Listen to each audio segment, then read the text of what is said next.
Bimbingan klasikal adalah kegiatan bimbingan yang dirancang dengan mengadakan pertemuan secara tatap muka dengan konseli berbasis kelas. Tahap awal, guru menyapa siswa, membina rapot, memimpin doa, serta menyampaikan tujuan layanan. Assalamualaikum warahmatullahi wabarakatuh. Waalaikumsalam warahmatullahi wabarakatuh. Selamat pagi semuanya. Pagi, Bu. Bagaimana kabar kalian hari ini? Baik, Bu. Alhamdulillah. Baiklah, selanjutnya sebelum kita memulai pelajaran pada hari ini, mari kita bersama-sama berdoa. Baiklah, siapa yang ingin memimpin doa pada hari ini? Saya, Bu. Ya, silakan. Sebelum kita belajar pada hari ini, mari kita berdoa menurut agama masing-masing. Berdoa mulai. Berdoa selesai. Iya, terima kasih pada Syahrir. Selanjutnya Ibu akan absen kalian. Dewi, Ada, Bu. Syahrir, Bu. Baihaqi, Ada, Bu. Adli. Bu. Iya. Selanjutnya, sebelum masuk ke materi, Ibu akan mengatur tempat duduk kalian. Karena ini masih di masa pandemi, jadi duduknya harus berjarak. Silakan kepada Syahrir bisa ke belakang dan kepada Ali. Ya. Tolong pakai maskernya.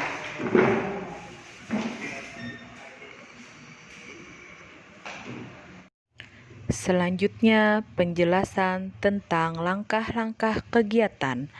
Guru menjelaskan langkah kegiatan, tugas, dan tanggung jawab siswa. Dilanjutkan dengan pengantar materi, memberikan materi pengantar untuk kegiatan konsolidasi dan apersepsi.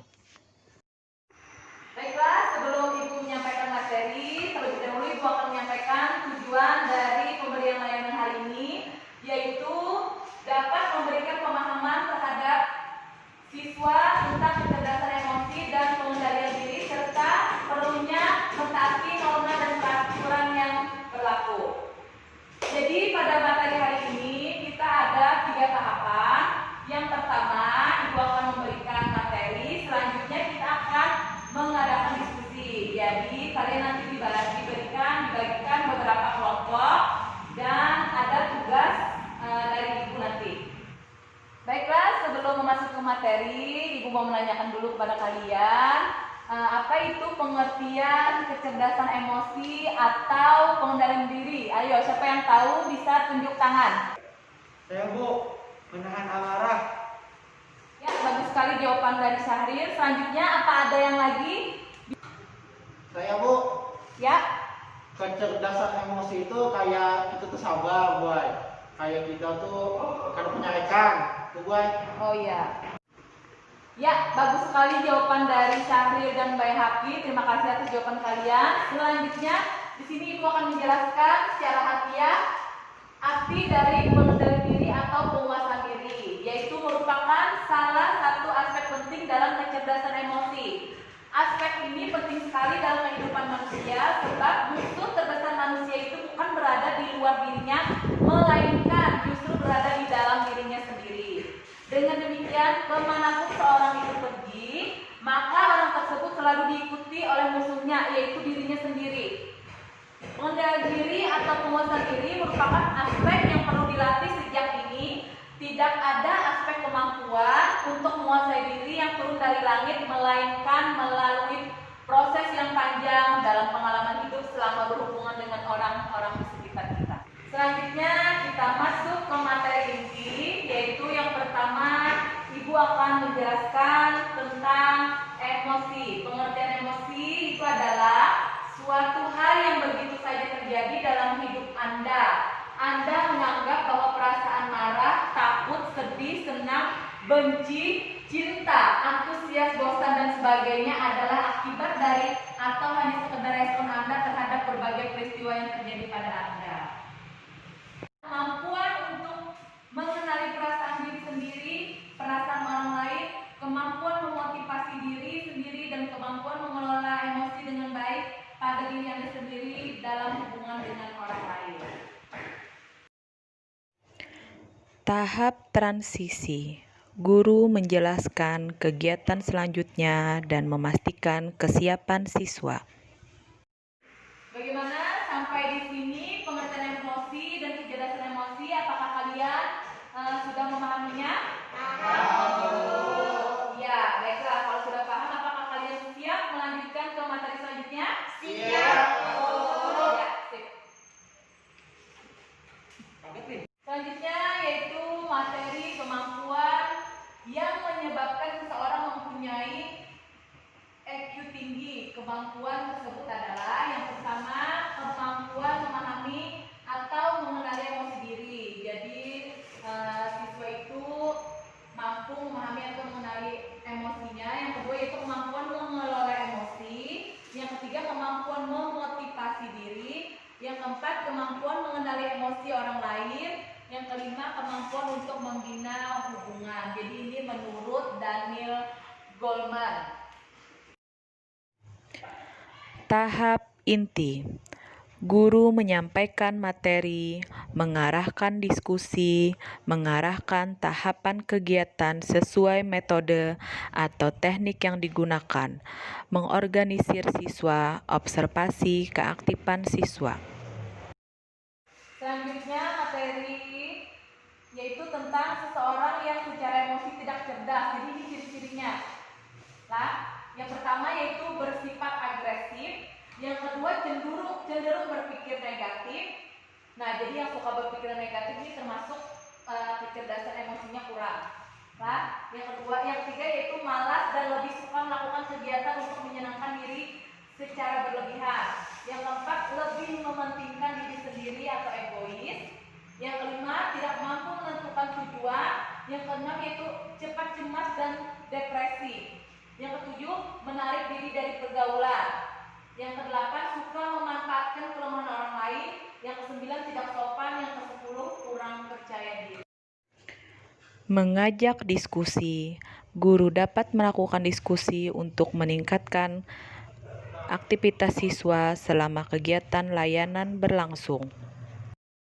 Selanjutnya, bagi kalian yang ingin berbagi pengalaman tentang kecerdasan emosi, silakan ada yang ingin ditanyakan atau berbagi pengalaman kepada ibu dan teman-teman. Bu, Bisa tangan ya, silakan. mau berbagi pengalaman, Bu. Ulun nih cepat emosi dan merasa gugup bila menghadapi gaya lingkungan yang baru tuh, Bu. Terima kasih kepada Aldi yang sudah memaparkan pengalamannya tentang kecemasan emosi. Selanjutnya, apakah ada lagi yang mau berbagi pengalaman kepada teman-temannya? Silahkan. Saya Bu, Ya. selama ini Bu saya kurang percaya diri Bu dengan kemampuan diri saya. Terima kasih kepada Aldi dan Dewi yang sudah berbagi pengalamannya kepada teman-temannya. Selanjutnya, ini adalah materi cara-cara pengendalian diri. Jadi menjawab dari pengalaman dari Aldi dan Dewi. Ini selanjutnya yaitu cara pertama adalah mengendalikan diri dengan menggunakan prinsip kemoralan. Selanjutnya, cara yang kedua yaitu mengendalikan diri adalah dengan menggunakan kesadaran. Dan cara ketiga yaitu dengan perenungan. Jadi saat kita sudah benar-benar tidak tahan, mau meledak emosi, misalkan kalau nggak dikuasai emosi, saat kita mau marah besar, coba lakukan perenungan. Jadi direnungkan, coba tenang. Selanjutnya cara keempat yaitu mengendalikan diri adalah dengan menggunakan kesabaran. Kalau ngomong sabar sebenarnya enak, tapi saat kita yang mengalaminya mungkin ada kesulitan. Selanjutnya cara kelima yaitu menyibukkan diri dengan pikiran atau aktivitas yang positif. Materi selanjutnya yaitu manfaat pengendalian diri. Yang pertama yaitu kita jadi mampu untuk meningkatkan kesabaran, akan lebih dapat menimbang pencukupan kebutuhan hidup yang sesuai dengan kemampuan diri dan meningkatkan rasa syukur kita atas nikmat yang diberikan oleh Tuhan. Jadi manfaatnya kalau kita bisa mengendalikan emosi itu yaitu juga dapat mengurangi rasa gelisah, cemas, iri, dan tidak puas yang dapat terjadi pada semua tingkatan. Teknik TPS. Langkah 1. Thinking. Guru mengajukan suatu pertanyaan atau tugas yang dikaitkan dengan pelajaran dan meminta siswa menggunakan waktu beberapa menit untuk berpikir sendiri jawaban atau masalah. Teknik TPS. Langkah 2. Pairing. Guru meminta siswa untuk berpasangan dan mendiskusikan apa yang telah mereka peroleh guna menyatukan gagasan atas isu atau tugas yang diberikan. Selanjutnya yaitu Ibu akan membagi kalian dengan 2 kelompok. Jadi bisa Dewi dan Syahril, Baihaqi dan Aldi. Bisa balik kursinya. Ya. Kita bentuk kelompok kecil.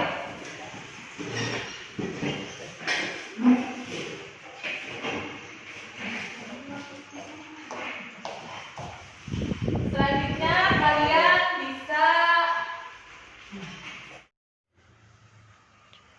Teknik TPS. Langkah 3. Sharing. Langkah akhir guru meminta setiap pasangan untuk berbagi dengan keseluruhan di kelas atau bisa dimodifikasi dalam kelompok secara bergantian akan hasil diskusi mereka.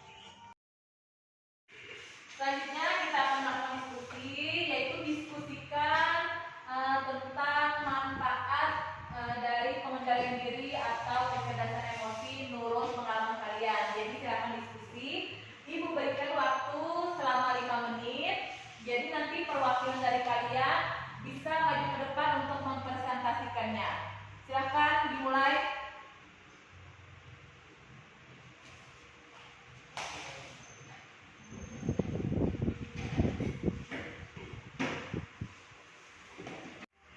Karena waktunya sudah berakhir, selanjutnya perwakilan dari setiap anggota akan memaparkan tentang manfaat dari pengendalian emosi. Silakan untuk perwakilan dari kelompok, silakan berdiri. 4 pengendalian diri adalah untuk meningkatkan kesabaran.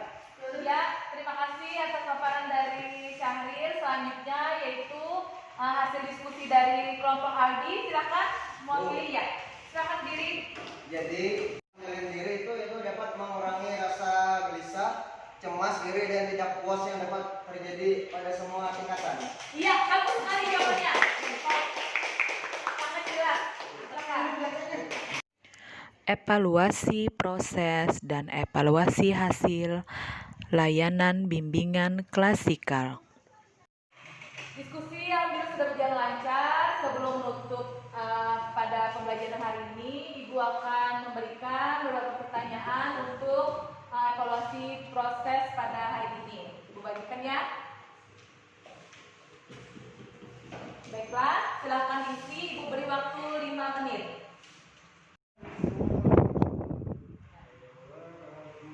Ini duluan.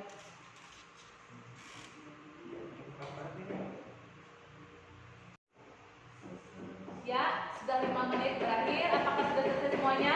Ya. Baiklah, Ibu kumpulkan.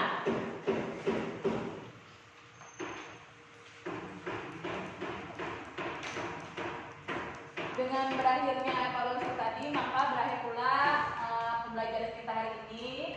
Terima kasih atas waktunya. Mudah-mudahan apa yang disampaikan bermanfaat buat kalian. Nanti dari evaluasi ini akan menjadi tindak lanjut Ibu selanjutnya. Terima kasih atas waktunya. Wassalamualaikum warahmatullahi wabarakatuh.